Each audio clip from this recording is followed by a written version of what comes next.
Découvrons maintenant comment est organisé le dossier patient.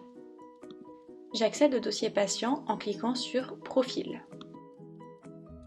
J'accède alors au profil du patient que je peux consulter ou modifier en cliquant sur « Mettre à jour le profil ».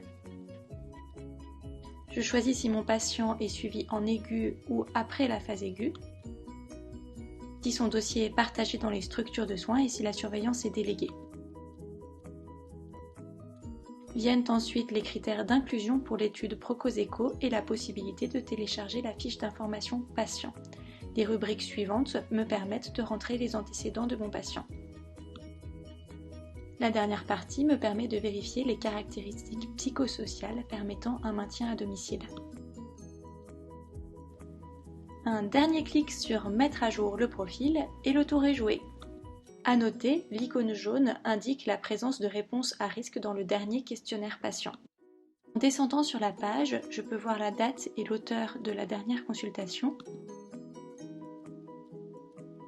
En dessous, les antécédents précédemment remplis par le médecin, par le patient, le mode de vie rempli par le patient et la qualité de vie liée à la santé. En repartant en haut de l'écran, je peux accéder par le deuxième onglet au questionnaire patient. Cette icône indique la cinétique d'évolution du patient. En dessous, un graphique récapitule l'évolution des principaux symptômes à surveiller. Puis j'accède à la liste des questionnaires remplis et visualise s'ils comportent des réponses à risque. Je peux consulter les réponses de mon patient et lui indiquer que j'ai lu son questionnaire.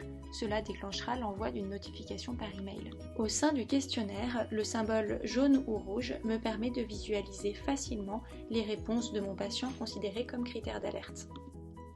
L'onglet Consultation me permet de visualiser, exporter ou éditer une consultation réalisée.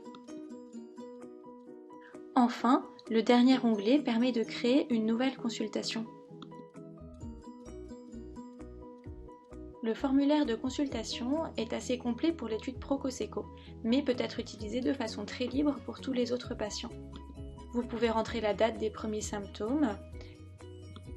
Les symptômes sont ensuite classés par catégorie, avec la possibilité en un clic de cocher oui ou non pour toutes les réponses, puis de modifier.